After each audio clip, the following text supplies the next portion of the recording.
Good Hello. evening, Dr. Ramanan. Glad is here. Yeah. Can you hear me clearly? Yes, yes, I can hear you loud and clear. Thank you so very much, sir, for joining us today. We Yeah. have close to 35 startups who have joined us, and it's really a pleasure that you're with us virtually. It's really nice to see you once again. So, Thank you. guys, is Dr. Ramanan Ramanathan, who is a renowned leader in innovation and corporate strategy, known for his pivotal role in India's innovation ecosystem. As the first mission director of Atal Innovation Mission and additional secretary at NITI Aayog from 2017 to 21, he led initiatives plus adult tinkering labs, 75 plus incubation centers supporting 2,900 plus startups, including 650 plus women-led ventures. Prior to AIM, Dr. Ramanan was MD and CEO of CMC Limited, leading it expansionally the growth and successful integration with TCS in 20.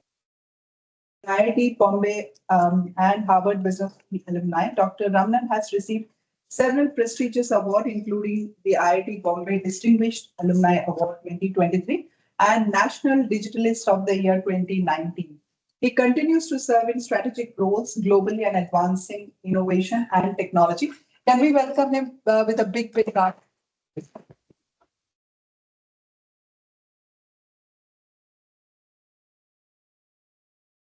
Thank you so very much, sir. It's completely over to you, and we would love to hear your thoughts today. Thank you. Thank you very much, Gladys, for that very generous introduction. Good afternoon to everybody who has joined in this particular event. First and foremost, I want to congratulate every one of you who have launched yourself on an entrepreneurial journey, on a startup journey. This requires a lot of courage on every one of you, and you have shown and exemplified that courage by starting on this journey. But it is, I can assure you, a most exciting journey, probably the most exciting journey that every one of you have got involved in. Not only because it is of tremendous value, it's going to add tremendous value to what you are doing, to you as a person, to your organization as a leader, but to the nation at large. Because this is a topic, this is an area that is the most important thing that is happening on the Indian landscape, on the national landscape, and it is also happening on a global landscape. So I want to congratulate and applaud every one of you who have launched on this journey. I also want to congratulate and thank iCreate for creating this opportunity for interaction for you with a number of people who are specializing in this field, a number of practitioners, specialists, a galaxy of speakers who may be addressing you during the various times that you are there, because they all have gone through a number of experiences which are valuable, some of them positive, some of them not so positive, but both of them equally important from your point of view, because there is a learning, there is something to be derived from in each of these interactions, learning from their successes, learning from their failures. After all, the word fail, as the great Abdul Kalam said, is the first attempt in learning. And in a startups world, there is nothing called failure. There is only something called the first attempt in learning. And when you learn something, you move forward. And movement is very important in a startup world. Stagnation is death, but movement is important. And so, my dear friends, over the next hour, I will share with you a little bit of my own reflections, my own experiences, my own learnings in this very exciting journey. As Gladys pointed out to you, I've had the opportunity of being part of 3 entrepreneurial organizations. Entrepreneurial not today from your perspective, but entrepreneurial from my perspective, because when I joined these organizations after I graduated from IIT Bombay, they were very small organizations. I joined TCS in 1981. At that time, TCS was not more than about 500 people. We were less than even $10 million of revenue. But today we are a giant at over 750,000 people being part of the organization. It is among the top 3 global IT solutions and services companies in the world. And I was fortunate to be part of that entrepreneurial journey in the private sector, where an organization like TCS dreamed to be among the global top 10 IT companies and service companies in the world. And they indeed achieved that. The second part of my journey, entrepreneurial journey, was with CMC, as she mentioned. CMC was a government of India organization, very different from the other IT organizations that were coming up during their time. CMC was focused. It was a Navratna of the jewel in the Indian public sector organizations, and therefore CMC had focused on India.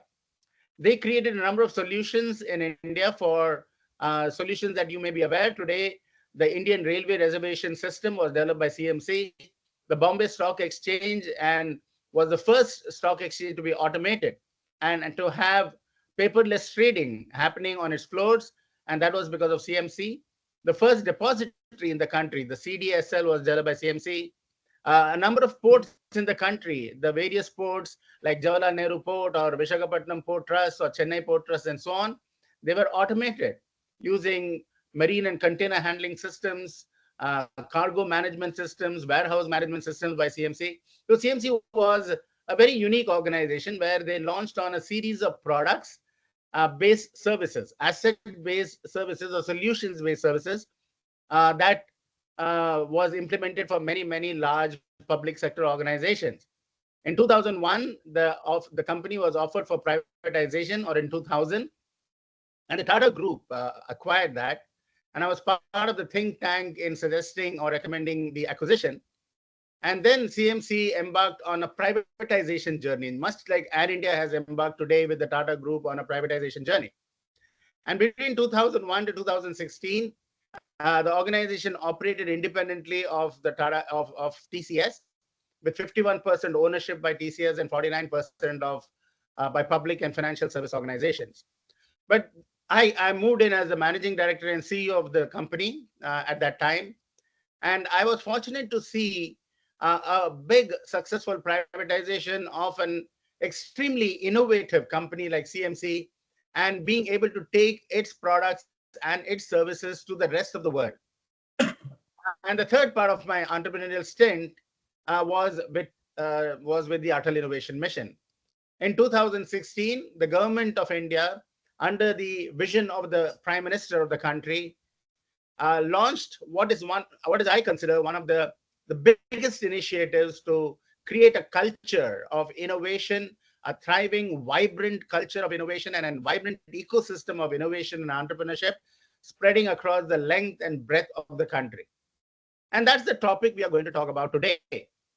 The topic is the need to build a thriving, a vibrant ecosystem of innovation, entrepreneurship, incubation, and creating a problem-solving mindset in the youth of our country, because this is where our country stands today.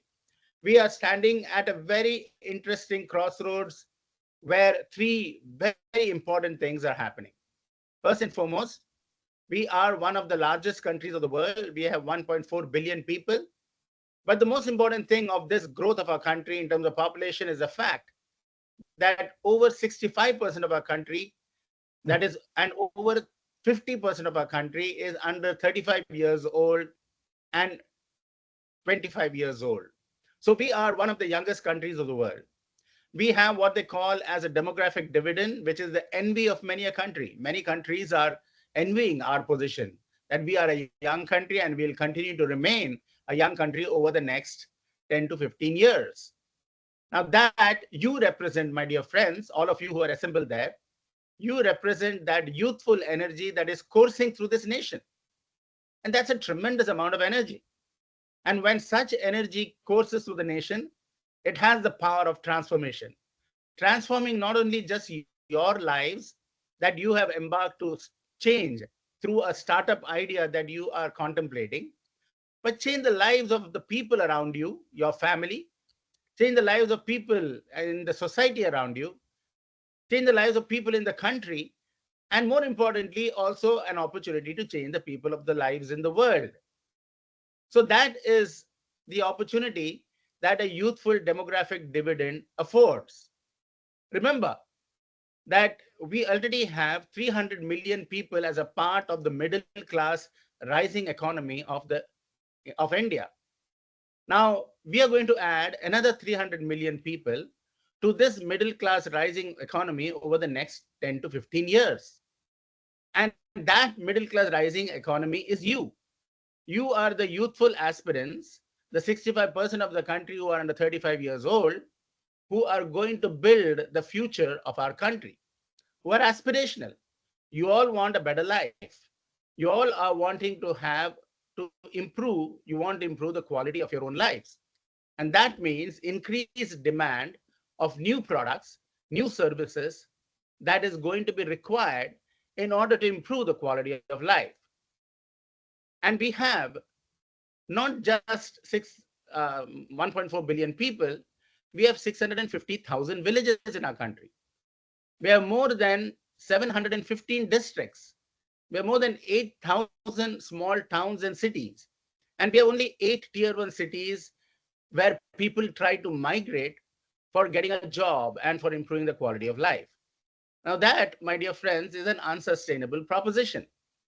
You need to ensure that we have 8,000 hubs of innovation and job creation. We need to ensure that we have all 715 districts as smart districts, all 650,000 villages as smart villages, and the ability for us to be able to cater to improving the lives of the people where they are, not forcing them to move to one place or to another, but to be able to create the job opportunities, local job opportunities through innovation, entrepreneurship, job creation. And that was the mission of the Atal Innovation Mission when I joined. With only 3 people or 4 people supporting me, we built this organization together with a number of other initiatives and a number of like-minded organizations like I Create and so on. Now, what makes this particular demand that we are seeing across the country being able to be fulfilled by our own people? In order to do that, we want to make sure that we create a problem-solving, innovative mindset in every youth who is studying in the school, who is studying in the university, who are looking for a job, and who are already in a job. We need to create a problem-solving, innovative mindset, an entrepreneurial mindset. It is not necessary that every one of you become an entrepreneur immediately. Whoever is embarking on that journey has success possibilities immediately because of the demand. When a country is presenting that demand, then you have the opportunity to convert every challenge that you see into an entrepreneurial opportunity, into an organization, into a startup, into a multinational organization, or into a global organization. And my dear friends, you who are well educated, with a good background of the universities that you come from, you are the people upon which 1.4 billion people depend. So that is an awesome responsibility, but also a very exciting opportunity for every one of you to look at the challenges around you, to look at the challenge of every village, of everyone that you see as you walk down the street and you see the crowded streets. How do we tackle with waste management or water management or electricity management or emission management or climate change?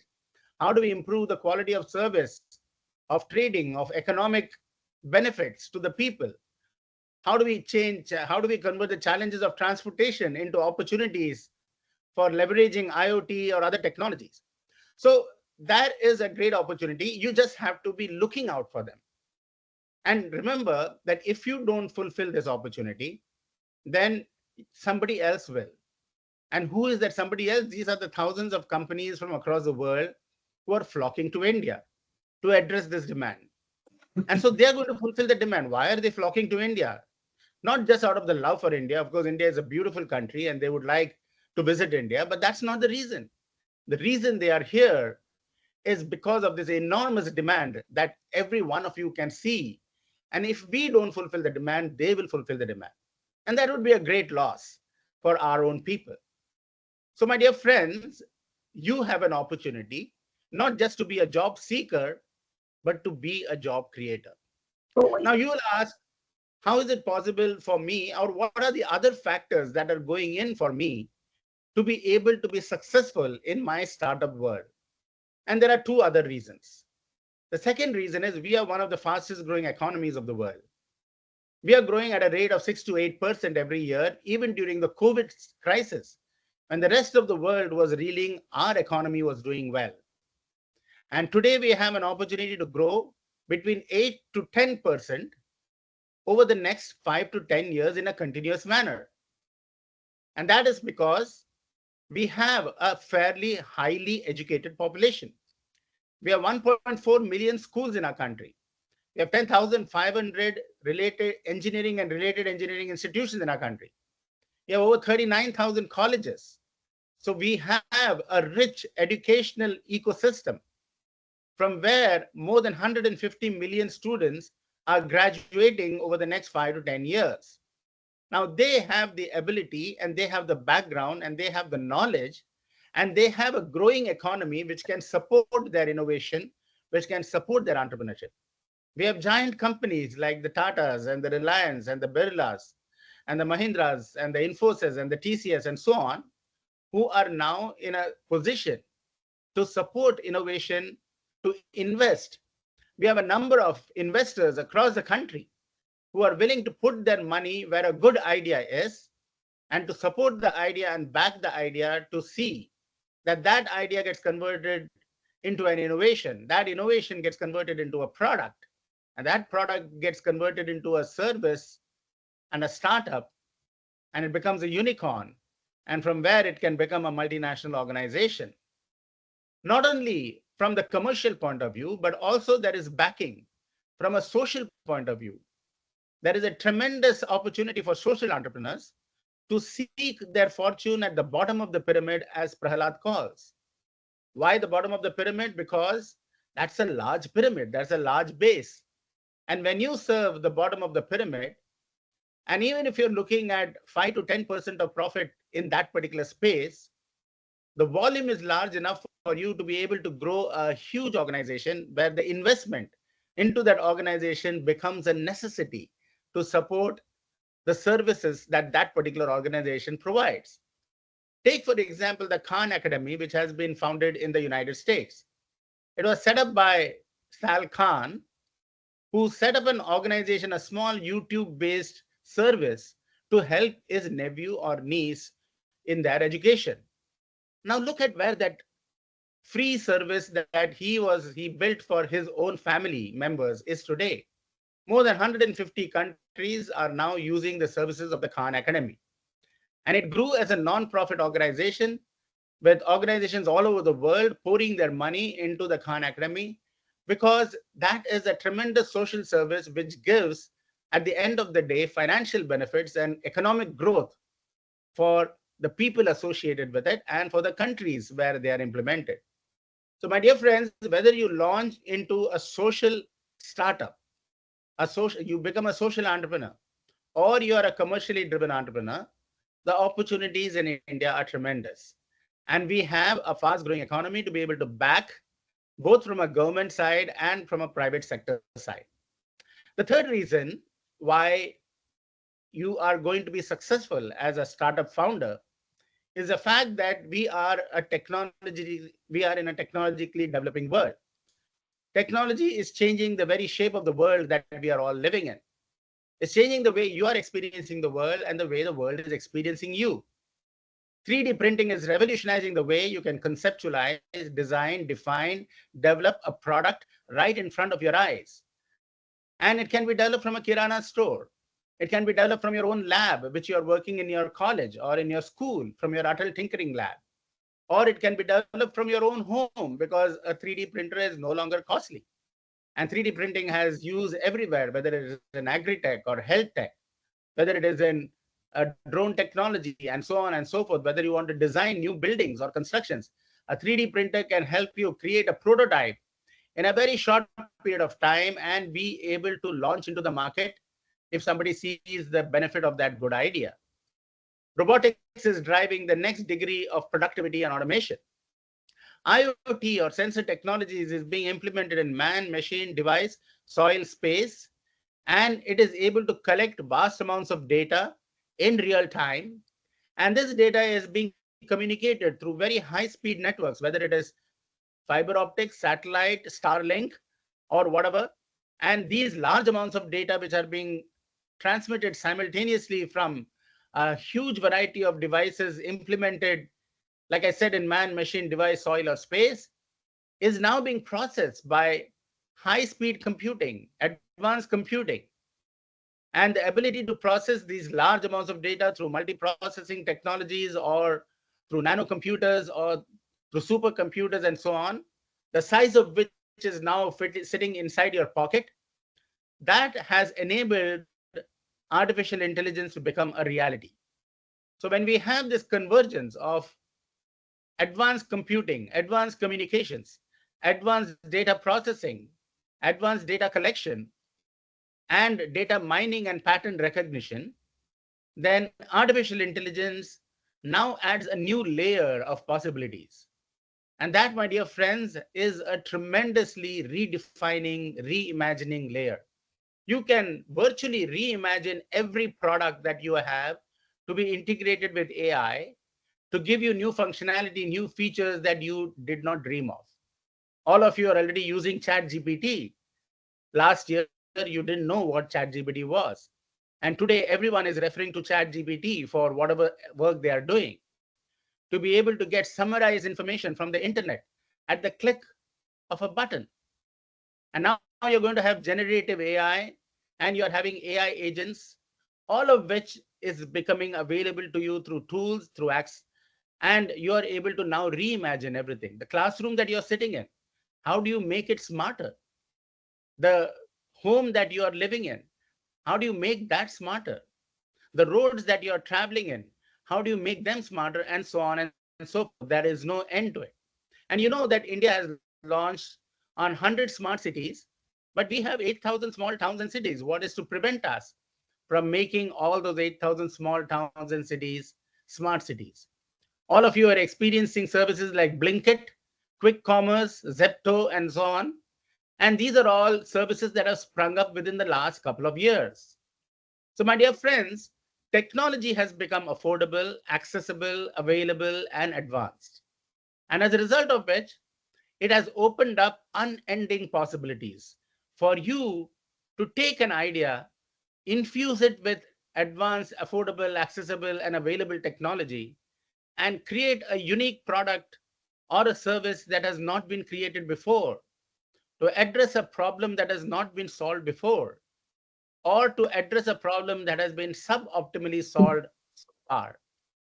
You have the opportunity. It's not that e-commerce did not exist, but Blinkit came and said that, can I make e-commerce even more quicker? And now you have every organization, Amazon is going to be launching Tej soon. Every organization which is in the commerce field or the e-commerce field is looking at how to integrate quick commerce like Blinkit and so on in their service. So it is left to your imagination, because technology can be used, AI can be used, sensor technologies can be used, robotics can be used, and cloud services enable you to reach from any part of the country to any, from Ahmedabad to America, from Jodhpur to Japan, from Sikkim to Seattle, or from Salem to San Francisco. Your product, your service has global reach, and the globe becomes your stage. The globe becomes your market. And when the globe becomes your market, the opportunities are endless. So, my dear students, all of this is happening in real time as I speak. I'm not talking of fiction. This is not like 2001 Space Odyssey movie, which was fictional at the time that I saw it. This is reality. What is happening now is in front of you, and you have the opportunity to leverage these three things that I talked about. The first is the demographic dividend, the youthful energy and the aspirational demand that is being created in this country. The second is a fast growing economy that is going to come to the benefit of investment that is required for a startup to succeed, and the availability of affordable technology that is enabling you to reimagine the world and reimagine a new order.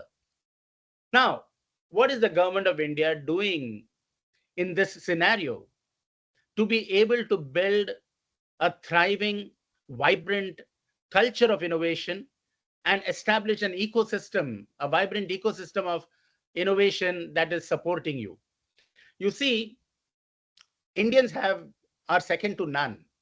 The Indian brain, the intellectual capacity which we all have, has been recognized all over the world.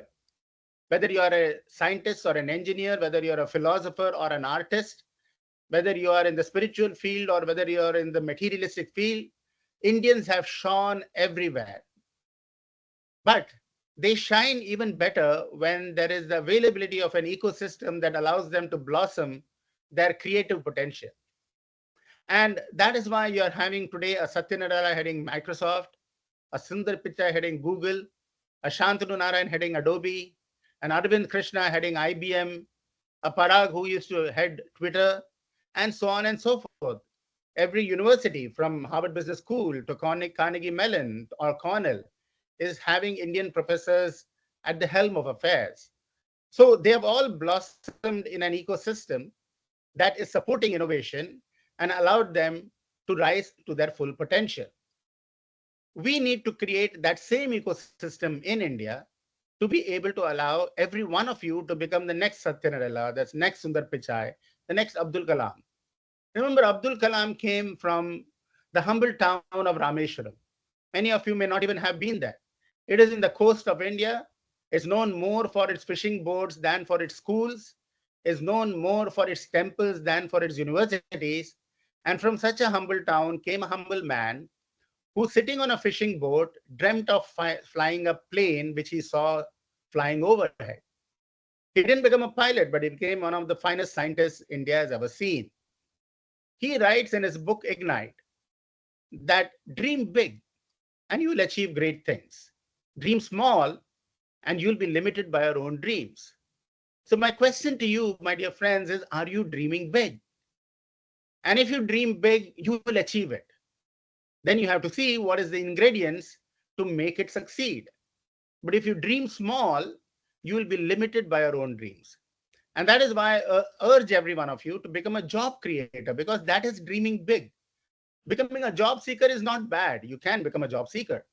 But if you are dreaming to become a job creator, you create jobs, you're creating impact, societal impact, as well as national impact and economic impact. And that is far better than just being able to fulfill a job need. So, my dear friends, in order to create that ecosystem, the government of India has launched a series of initiatives through its various departments. The Atal Innovation Mission itself, we looked at it from the point of view of how do you create a problem-solving, innovative mindset in our young students in the school. If you don't have an innovative mindset, you don't have an entrepreneurial mindset, when you come to the university, you're already jaded. You're no longer thinking in terms of innovation. And when you go to work, you are no longer thinking about innovation either. You're just looking at, what do I have to do? You tell me what I have to do and I will do that. So we wanted our students from our schools to acquire that problem-solving, innovative mindset.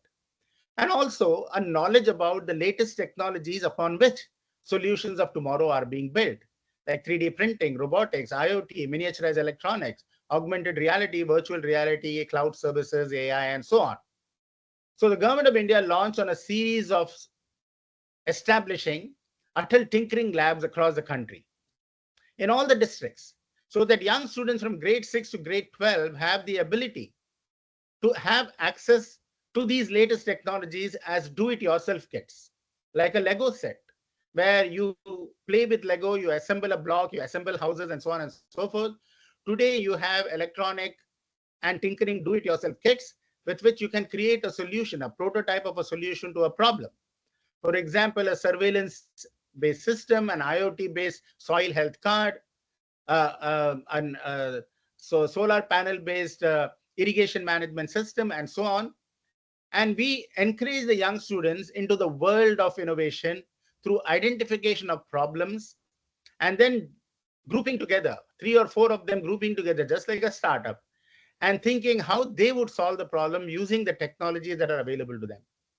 Today, my dear friends, there are over 10,000 tinkering labs in schools across the country, in all the 715 districts, and in Gujarat, all the districts have Atal tinkering labs. And more than 7 million young students from grade 6 to grade 12 are innovating with this technology. So you should visit an Atal tinkering lab to get to know what is happening to the school youth of our country. Now that's creating the future potential of innovators in our country. Now, in order to support the innovative capability in universities, those of you who are studying in universities, you would then need access to setting up your own startup, an ecosystem to set up your own startup. So Atal incubators were launched, and today we have more than 100 incubators launched by Atal Innovation Mission in universities across the country, where you, if you have a startup idea, you can go to that incubator, incubate that idea, get training, get support, because in a startup life cycle, as all of you know, there are several valleys of death. And these valleys of death is because the startup doesn't have proper access to the right technology, to the right research, to the right mentors, to the right domain expertise, to the right funding capability that the startup needs, to the right HR setup that they will need, or complementary teams that they will need, to the validation of a business plan that is so important. It is not just the idea that is important, but how that idea can be converted into a business and into a sustainable business. That is very important. To have access to markets which you don't have current direct reach to. And these are all the things that an incubator like I Create, that is there in I Create or in various institutions across the country, would enable you, because if you don't get the support on each of these that I talked about at the right time, your startup will plunge into the valley of death. And we want to avoid these plunges into the valleys of death by you having access to an ecosystem that supports you at the right time with the right thing. It's not that every time you need money. Money is just one part of the equation here. You need support for your ideas. You need good mentoring. You need access to research areas so that you can do some market research to validate that your idea is not already out there and somebody has not already solved it. I've seen many startups who just launch an idea because it is new to them, but it is not new to the market. It is already there. So you have to do the market research, you have to do competitive research, and you have to find out what is already there and what is, and if it is there, no problem.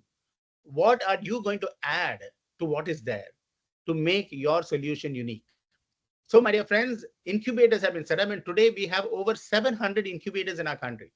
So you have the ability to access any of these incubators. It's not necessary that you have to access the incubator which is next door to you or which is there in your location. You could, for example, become a virtual incubator to an incubator in Bangalore or in Sikkim or in Bombay, because you want access to the market which is going to demand your product. So these incubators today and these tinkering labs are spawning the next generation of innovators, the next generation of startups, which is going to have tremendous impact in our country. Now, in order for innovation to succeed, we need to ensure socio-economic progress. We need to ensure that innovation that is developed in India is able to support the needs of people in the remote parts of our country. Like I said, we have 650,000 villages and we have 8,000 small towns and cities. So the Atal Innovation Mission, recognizing this, most of the incubators and the startups are in the tier 1 cities. We wanted to encourage tier 2 cities and tier 3 cities to innovate for their communities. So to launch the ability for community-centric innovation. If you're in Goa, how do you ensure that you support the tourism industry? How do you support the shipbuilding industry, the mining industry, the cashew nut industry, the fishing industry? Now, these are all industries local to Goa. So you need to ensure there is community-centric innovation in these areas so that the local job talent can be harnessed in order to make an impact on the citizens of Goa. So Atal Innovation Mission launched Atal Community Innovation Centers. And there are now over 25 of them in different parts of the country, in tier 2 cities or tier 3 cities. And they are a combination of adult tinkering labs as well as incubation centers, because you need to train the people there and you need access to prototype building and so on and so forth for them. So a portion of the Adult Community Innovation Center is also a advanced tinkering lab, not at the school level, but a much more advanced lab where you can develop prototypes and so on. So for example, if you're in Sikkim and you want to develop a prototype of a solution for water management or hydro management or electricity management or solar management, you need to have access to those technologies on which you can also get trained, and you can create a prototype. So community-centric innovation is being done by Atal Community Innovation Centers. And in order to ensure that innovations are relevant to the needs of India or to the needs of the country and the demand that is growing, Atal Innovation Mission launched what are known as Arise Challenges and ENIC Challenges, Atal New India Challenges, and Applied Research and Innovation for Small Enterprises. Because we have 4.6 lakh crore MSMEs in our country, medium, micro, small, and medium enterprises. We need to galvanize innovation in these MSME companies.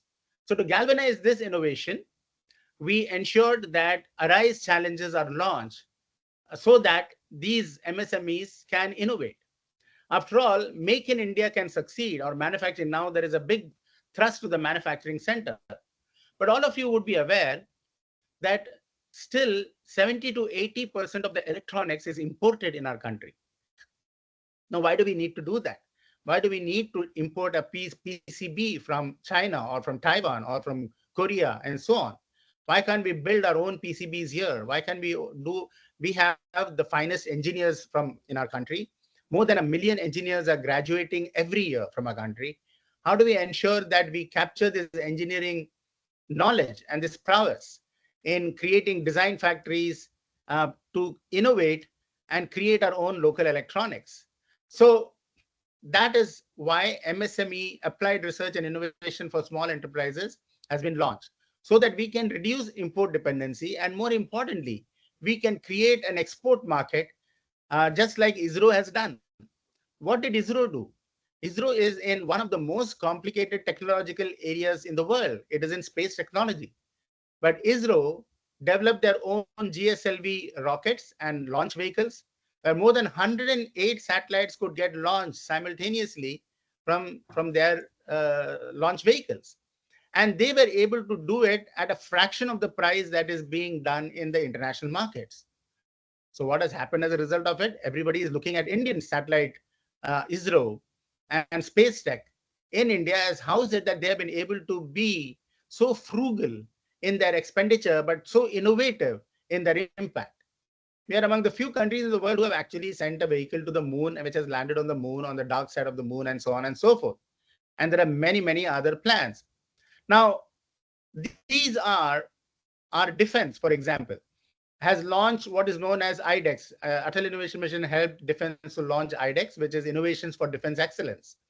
Now, we have 6 innovation centers across the country and another 6 centers of excellence that the defense has identified, where if you have a defense related, a radar related, or a sensor related technology that will be useful for the defense, a drone technology that will be useful for the defense, you can apply for a grant from IDEX challenges, and you will be able to get that grant. And not only will you get the grant to complete that innovation, but also be able to launch it into the defense market, because the defense IDEX will give you preference because they have funded your innovation to also have access to the market which can use that innovation.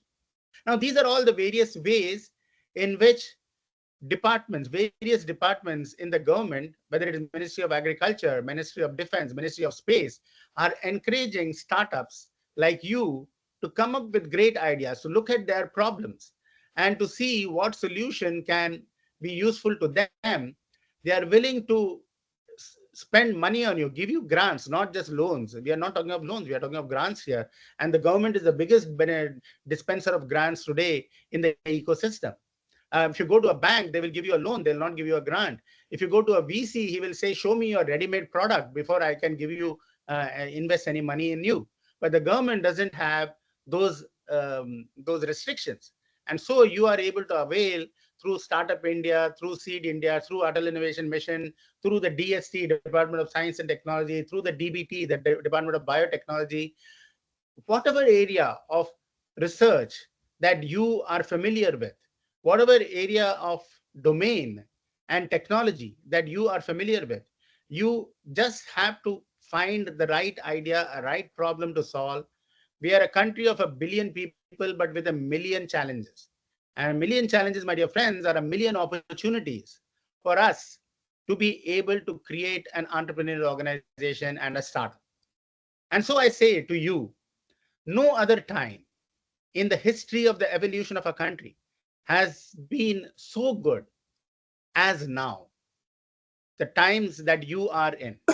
I joined IIT, they never talked about innovation. I just wanted the brand of IIT in my certificate, in my degree, and to be able to graduate from it and get a good job.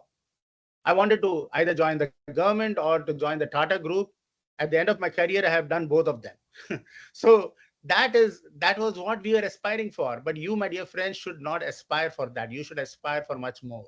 You should aspire for becoming a job creator, because you have it in you, and you have the opportunity, you have the market, you have the ecosystem to support you. You have a culture of innovation that is already spreading far and wide in our country.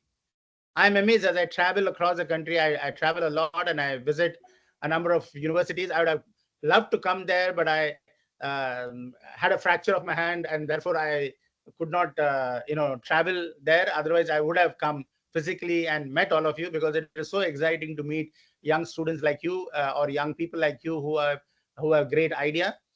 But that is what is happening across the country. An ecosystem of innovation, entrepreneurship, that is creating a vibrant interest of problem solving and an entrepreneurial mindset. And you have the ability to capitalize on it.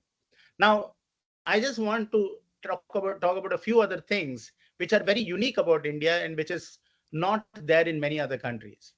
We are one of the largest uh, digital public infrastructure countries in the world.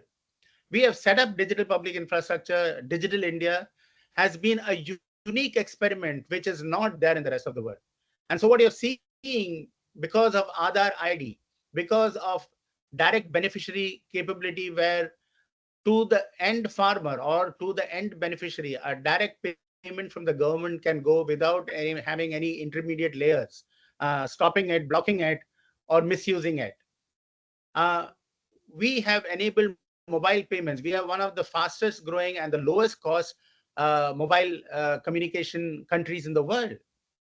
And therefore, this power of they call the Jam Trinity, the Jandan, Aadhaar, and Mobile Trinity. This Jandan is the account in a bank with which you are able to transact.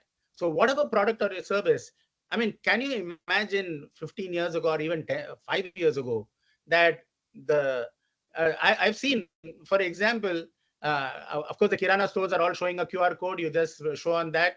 The guy comes to your house and delivers. He shows a QR code. You make the payment through that.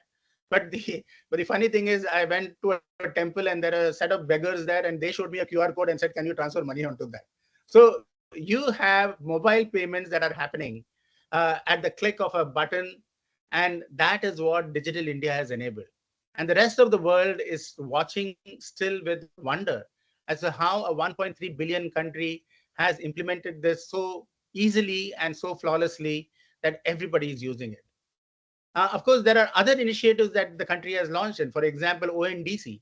ONDC is the Open Network Digital Commerce. Everybody of you should read it and see how you can leverage ONDC for your own startup. You have the option of launching your product on Amazon or any other Flipkart and so on. But ONDC is providing a capability that is unique, just like UPI payment was launched in India. And UPI, there were only credit cards which were operated by private operators and so on. But with the launch of UPI, every public sector bank and every one of you could transact at a zero cost. The cost of service has become very low. So similarly, on ONDC, if you make a study and see how to leverage it, the cost of launching your startup would be low, and you get access to a large market. You're able to connect to other dealers and so on and so forth. There are also other initiatives which are happening as a result of Aadhaar, UPI ID, the healthcare stack or the health stack that is being built up. So there is a tremendous emphasis in India on digital public infrastructure. But what the digital public infrastructure has done is provided APIs, application programming interfaces, for you to be able to connect your startup to any of these systems and avail the larger capability that is affordable, that is afforded by these backend systems for your KYC or for connecting to another entity and so on and so forth. Now that again for the startup world is a great opportunity because your startup can quickly plug. It is plug and play technology that is at work here. So you can quickly plug into an appropriate government service and be able to use it. Uh, AI is going to play a very important role because we are a country of 1.4 billion people. So we are going to generate the maximum amount of data. And so we have the ability to experiment with this data and to create very relevant AI agents. Those of you who are familiar with what is happening in the AI world, AI is coming up with all these large companies, whether it is Google or Microsoft or Copilot and so on, they are launching what are known as artificial intelligence agents. And what is an agent? An agent is in Chat GPT, when you give a command, then it will from beginning to end, it will output, let's say, an essay. So there is no workflow associated with it. Then you have to ask the next question and the next question and so on. But an AI assistant will help you to define the workflow right in the beginning, and then the code for handling specific tasks can be created which is customized to your workflow. And that's what an AI agent will do. And now you're going to have thousands and thousands of AI agents which can be developed by you. The code need not be developed. You just need to give the workflow to the tool like Copilot or Gemini or Cassidy and so on and so forth. And then the workflow gets generated. So for example, you could tell, I'm going between here to, I'm going to be traveling to New York I would like to travel on so and so date and come back on so and so date. So can you please let me know which is the best flight to take? By the way, I would also like to stop by in London or someplace for a couple of days. And then can you also recommend to me where I should stay, what I should see, and so on and so forth? You can create a workflow, and the AI agent will work on that, and it will work with multiple agents because agent to agent communication will be possible, and it will generate the code and it will give you an output and all in front of you. So you'll be talking at a higher level language and it will reply back in the way that you want, but it has created at the back end a number of agents which you can rely on. So it's very interesting. Those of you who have been studying about reading about AI agents, look into it because that's where the next great innovations are going to happen during the coming year. But all that I'm saying is, if you are abreast with, and all this is becoming accessible to us, all of this is becoming affordable and available. And like I said, we have 715 districts, out of which 115 are called aspirational districts. And why are they aspirational districts? Because they're at the bottom of the pyramid in terms of basic access to healthcare, education, clean drinking water, sanitation, waste management, affordable housing, maternal mortality, infant mortality, and so on. You have seen all that, or you can see that. You go to a neighboring village, you can see all that. Now, will you not convert that into an opportunity for a solution that you can create using your imagination, your innovation, your technology, and leveraging emerging technologies? How exciting can that be? And how wonderful the impact of it will be. So, my dear friends, this is your time. This is your opportunity. As the great Vivekananda said, if you have belief in 1,000 gods and goddesses, but do not have belief in yourself, you're doomed.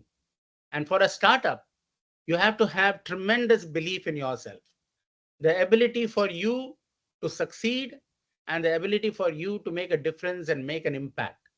Failure is not an option. The word fail is first attempt in learning. And so, once again, as the great Vivekananda said, let us all arise to the challenges, but more importantly, to the opportunities that are being made available to us in this era, at this time in our nation. Let us awaken the latent talent that every one of you have to be an innovator. I always say we are born innovators. And why do I say that? When you were born, did you know how to walk? As a baby, you didn't know. You saw the world around you. You saw everybody walking. You stood up. You fell down. You stood up again. You fell down again. But every time you stood up, you innovated. Your entire intelligence came into the being. You innovated. You learned to steady yourself. You learned to walk. You learned to run. You learned to participate in races. And many of us in India are now winning in the Olympics. That's innovation. You didn't know how to talk, but you saw the world around you and you saw lips moving. You saw words coming out. You compress your lips. You tried to make a sound, only a gurgling sound came out. You tried again. You innovated, and the right words came out. The first word, the mama or papa word came out. And then you started speaking. And then you're not able to stop speaking like me right now. So that is the power of innovation. All of you are born innovators.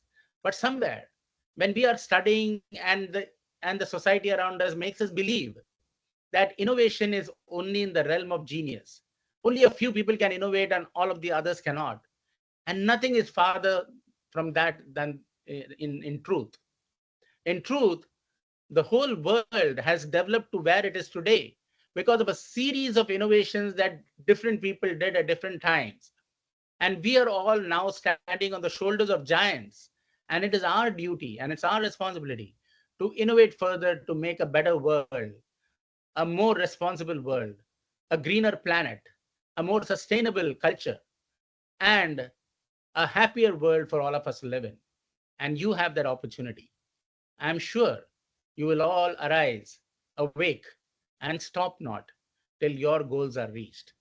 Thank you so much for giving me some time to reflect with you on the opportunities, but more importantly, on the joys of innovation.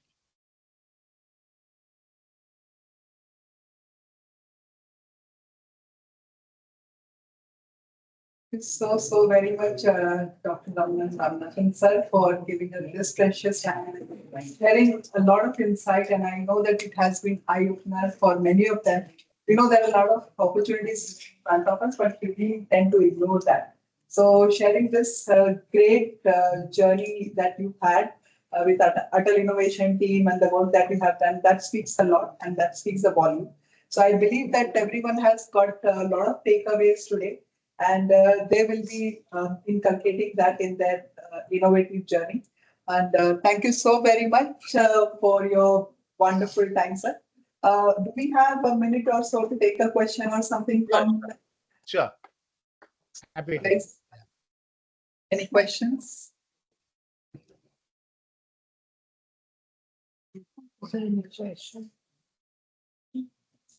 Any questions that you can ask? Anything? Sir, actually, my name is Vinay Kamal Sharma, and I hope that you must be remembering that we encountered earlier also through JCRC University earlier as also. Yeah, correct, correct. Ultimately, I just want to understand how NEP is going to create an opportunity for startups like me who wants to create a new technology for the assessment category. Because ultimately, by the time when we had a discussion around 3 or 4 months back, Yeah, uh, I got in touch with so many government officials as well, from UGC and from others boards as well, and they asked me that you should have a government recognition if you want to inculcate your technology for the assessments. So how I should reach out to the government officials for the same, so that ultimately by that time the technology can evolve and we will have the prototype, not prototype, but actually a product market fit, because we already have in the private category, but we are still struggling in the government sector and the board affiliation is still pending. So how I should pursue my technology for getting into this particular system? so there are two things. One is, um, nothing is more effective than showing a prototype of the solution that you are having, because when you demonstrate that prototype, automatically people's interest will perk up. Okay, and so you should have a working prototype. It should not just be an idea, but it should be a working prototype that you will have to invest in with the support of organizations that you are part of, and so on. The second is, there is an organization which is headed by Anil Sahasrabudhe in the government, who are looking at new technologies that can help in the implementation of NEP or in education and so on. I could connect you to his office, and you should go and show the prototype. And because they are looking at emerging technologies, and if they are able to certify that this is indeed a technology that is worth looking at, then automatically he can recommend to the government and so on. The third is, I would also recommend that you approach the private sector in schools, because some of the private sector schools, if they see the value in your technology, you will have immediately a client, and you can beta test your product, assessment product, with the schools. You can give it at a initially try it out for 6 months or 3 months free, and then if you like it, then there is a subscription and so on. But there you will have lesser bottlenecks to deal with. In the government, you have to go through a process in terms of an proposal and so on and so forth. So all these three things you should parallelly try. Okay, thank you, sir. Thank you so much. Our question. Yeah. So thank you, sir, for your valuable time. And it was really a pleasure talking to you and listening to. Thank you. We'll meet again, and take care of yourself. And I that you have a broken arm, so get well soon, sir. Thank you. Yeah. Thank you very much. Indeed, a pleasure to interact. And please feel free to reach across to me on LinkedIn or any other mechanisms. If any of you have questions, always happy to help you guys and support your initiatives. You're doing all the things which I did not do, so I am even more envious of you and want to participate in your success. Thank you. Thank you so much. Thank you so much, sir. Thank you. Thank you. Thank you. Bye.